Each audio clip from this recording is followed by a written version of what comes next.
G'day guys, welcome to the channel.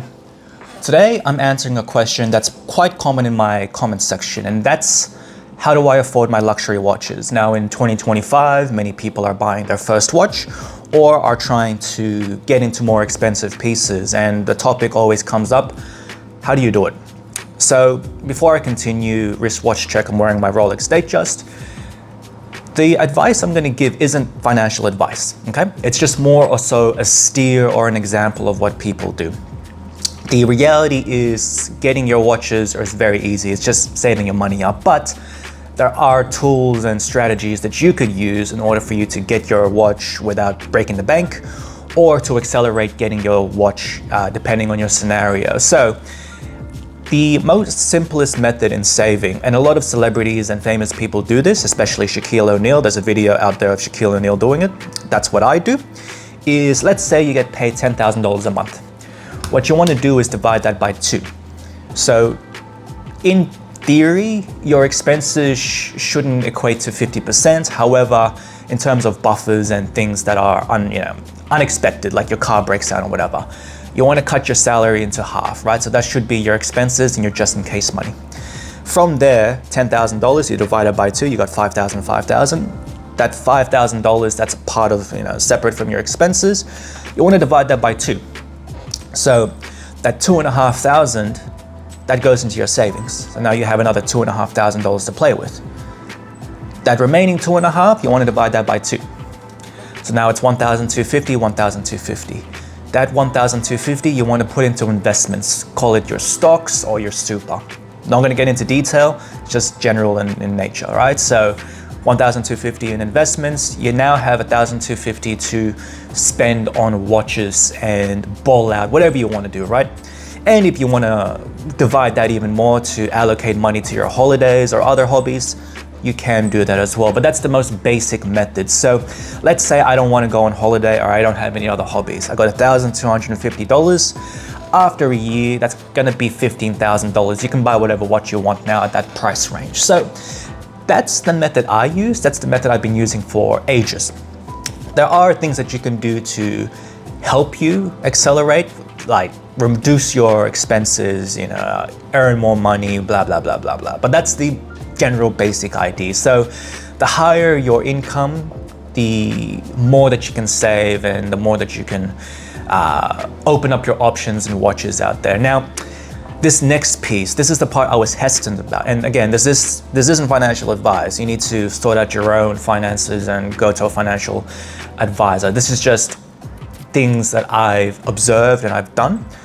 As well as being in the finance industry myself, these are tips and tricks that can help you accelerate. Now, there are offers out there in the form of credit card offers. Now, if you don't have self-discipline and if you can't control yourself, don't do this. Please, for the love of God, don't do it. You shouldn't get into debt over a watch. However, it is a smart tool and way for you to be able to get into something quicker, as well as save money. So certain scenarios where credit card offers are actually a good idea is when price increases are imminent. Now, as of January 1st, Rolex has increased their prices by, I think it's like 3% all the way up to 14%. And at that higher end, at that 14% increase, if you don't have the gap in between, let's say you're trying to get a Daytona, let's call it 20 grand. At 14%, that's an additional $2,800. So if you don't have that, or you're lacking a little bit more and you don't want to get stung by that increase in price, getting into these interest-free credit card offers could help you get into that watch sooner rather than later. And there are offers out there that are really attractive in terms of interest-free periods. So we're talking 12 to 24 months interest-free periods. We're talking points accumulation in terms of American Express, they do Qantas points. Using these tools will allow you to save overall on the watch. If it's 14% more, you can save on that and accumulate points as well as cashback offers. You can take advantage of a lot of things when it comes down to these financial products. However, if you don't have the financial discipline to stop yourself from just getting more and more and more, it's not a good idea to do it. So a lot of dealers out there will have some sort of finance option, like Zip here in Australia. They'll have like 6 to 12 months interest free. If you don't need to do it, I would say don't do it.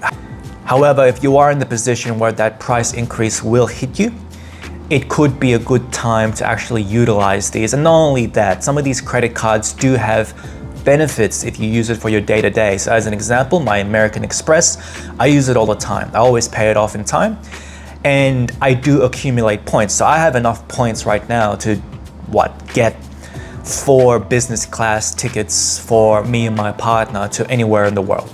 We don't have to do the bidding, we don't have to do cash and points up front. We can just pay for points because I've been using my credit card to buy everything, but as long as I pay it off, it's all good. Now, I do also have a Latitude card, which I don't use often. However, for things that are unexpected, like if my car breaks down, which fortunately it hasn't, but if my car breaks down, anything above $250, I do get an instant 6-month interest-free period where I don't have to pay for anything within 6 months. And again, it's just a tool where if I don't have the money for an unexpected expense, I can use that and use it to my advantage. These are just examples on how you can get your luxury watch this year.